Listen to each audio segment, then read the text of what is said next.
You smell bleach. The sharp whine of a receipt printer echoes through a cavernous empty diner. That's the sound of a business dying. Most restaurants aren't selling you food, they're selling you an illusion of status on a white porcelain plate. But behind that picture, a silent clock is ticking. Rent, taxes and overhead have swallowed the profit before the dish even hits your table. Look at these two spots on the same street. First one, burger for $10, line around the corner, and a cook who hasn't slept in a day. Second one, same burger for $25, empty dining hall with a view, and a waiter in white gloves. Your gut says the first one is just a packed, no-nonsense burger joint. The second is the robbery for atmosphere, but it's worse. You're really looking at two different ways to die. In the first case, the place shuts down in its first month because every burger sold at a loss of 50 cents on logistics. In the second, the restaurant goes bust in a week because the hourly rent on every customer's chair costs more than the entire margin from that table's check. In this game, there is no right choice. There are only hidden rules restaurant owners have been hiding from us for years. Most places you see on the street are already bankrupt. They just don't know it yet. By early 2026, the US restaurant industry pulled in around $230 billion in revenue. Think that's a win? Not really. It's just the industry running on fumes. From a $100 check, the owner gets to keep around $3, less than a Starbucks coffee, one broken bottle, and the whole day's profit is shattered. The entire industry is in a restaurant crash trap. Food prices jumped about 12% in a year, and rent in major cities vacuums up a quarter of revenue. You can't just double prices. Customers will walk out and hit the joint next door. So the owner starts cutting what you don't see, swaps fresh meat for industrial frozen stuff, and starts shedding staff. Quality drops, guests bail, but the costs stay and eventually consume the whole place. That's the moment the business starts caving in on itself, just to survive another week. Fast food chain Wednesday says it's planning to close hundreds of restaurants as it suffers a business downturn. The fast food giant says it's shutting down about 5 to 6% of its U.S. chain locations, equating to around 240 to 360 store closures. Stats show roughly 17% of restaurants close in their first year, and about half by year 5. It's not just bad management, it's a math dead end, where every decision costs the consumer money. But the real absurd stuff kicks in when you decide to not go out and get a delivery instead. Turns out there is a player in that chain that snatches away up to 3% of your check before anyone even touches a frying pan. And that's where the biggest lie hides, that you're paying for every single day. You order a $15 appetizer. You see food, but the owner sees the terminal bill. Swipe fees grab around 3% of every check. In 2023, restaurants generated roughly $20 billion for these payment systems. It's an invisible tax that hits before a single dollar lands in the restaurant account. You think you're paying for avocado, but the biggest share of that money goes straight to Visa and MasterCard, just for letting your card touch the terminal. But behind the kitchen doors, managers obsess over one number: prime cost. That's food plus labor. If it goes over 70%, you're not running a business, you're running a charity. So kitchens start weighing every gram of cheese, 1 extra ounce of mozzarella across 200 pizzas a day, and suddenly there is no money left for wages. That's why all those extra lines suddenly started showing up on checks in New York and LA. Wellness fees and 20% service charges. Owners are trying to hide insurance and minimum wage costs from the printed menu price, so the sticker shock doesn't scare you away. But even those crutches don't save the system. The industry is quietly prepping for a radical shift, a model that cuts out the most expensive element in the whole equation: your physical presence at the table.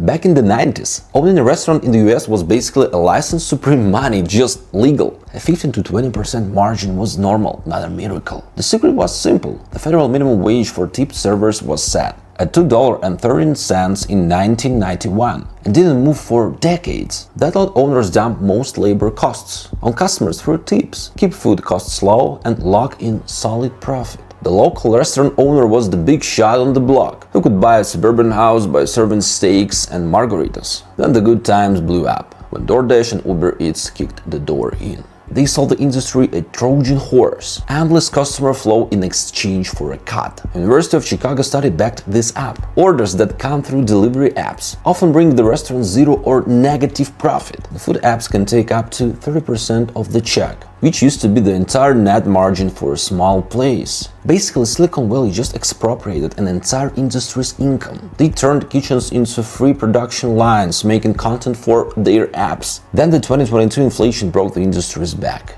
Government data showed that eating out prices jumped way faster than grocery prices in recent years, in some periods roughly 4 times faster. New divide for the middle class. Going to a restaurant just stopped making sense. When beef and oil shoot up 40%, you've got 2 choices. 1. Jack prices to the point where customers walk out, and 2. Cut quality and start the slow collapse. Now we're living through the K-shaped crisis. You've seen McKinsey write-ups. Fast food giants survive on volume. Elite steakhouses feed the super rich. The whole middle segment is vanishing. Labor costs climbed around 35% as a share of revenue. A little family spots can survive in their old form. They are forced to quietly trash food quality, swapping good ingredients for cheap junk, because otherwise there are literally nothing left. There is one player who plays this game like nobody else: McDonald's. This isn't just a restaurant chain, it's a real estate empire. They own a lot of the land under those golden arches and collect rent from franchisees, even if the actual restaurant barely breaks even. While your neighborhood owner begs the landlord for mercy, McDonald's is its own landlord.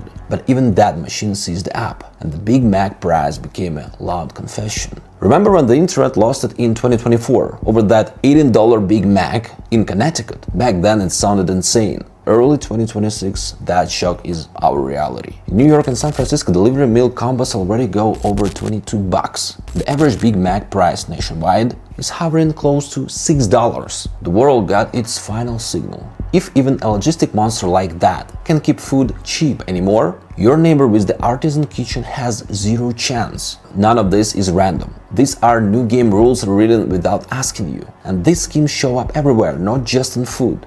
By the way, I broke down the whole map of traps and triggers this system uses to drain your money in the Blueprint newsletter. Check out the link in the description. And now the ugliest part of the scheme, even owners stay quiet about. Your choice on where to eat tonight isn't pure taste. It's the output of an extortion algorithm. A Harvard Business School study found that losing just 1 star on Yelp and Google can cut the restaurant's revenue by 5 to 9%.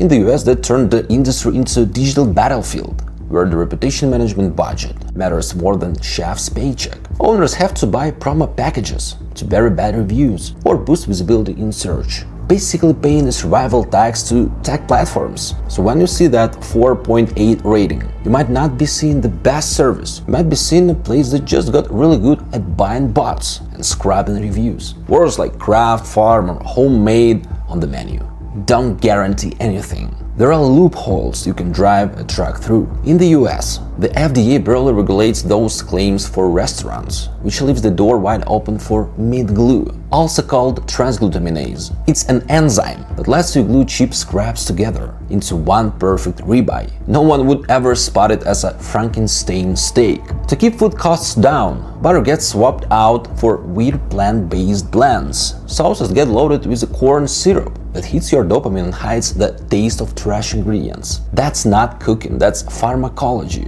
They're hooking you on calories wrapped in craft packaging. The war over local products might be the most expensive bluff in the whole racket. Big investigations like Tampa Bay Times piece keep showing that farm greens often come out of the same giant Cisco-type warehouses that feed cheap diners. Owners feel forced to lie about origin to justify a $40 plate because real farm-to-table logistics would nuke the margin in a day. You pay a premium for a story they tell you at the table, while a server out back is tossing empty boxes of semi-finished frozen stuff into the dumpster. The whole industry turned into a one-actor theater where your role is just to clap and pay and never look backstage. We landed in a world where just grabbing dinner turned into an irrational act. The restaurant business right now looks like trying to run a marathon with tied legs. The harder owners push, the harder they crash. The market is splitting at the seams, and the middle layer, those cozy eateries around the corner, is on track to just fade away. In their places you'll get soulless boxes, where an app assembles your order. Or closed clubs for the ultra-rich, where the burger price is a tax for not having to see a courier in the yellow vest. The saddest part of this restaurant crash is that everybody has lost. The owner mortgages the house to make payroll. The cook swaps farm butter for chemical just to keep the doors open. And you dropped $30 on a meal that cost $15 a few years ago. We're all paying for the illusion of city life in a place that quietly turned into a giant dark kitchen. Restaurants don't really sell food anymore. They sell you a chance to forget for 40 minutes. That real social life in America turned into a luxury most people can't afford. But here's the truth. We voted for this with our dollars. We chose 15-minute delivery over walking to a cafe, and a Google rating over our own taste. Now there is only one real question left. Where is your personal point of no return? Be honest with yourself. When was the last time you walked out of a restaurant not feeling like you just got robbed? Drop it in the comments. Let's see who else remembers that other world. Because for most people, that world is already gone.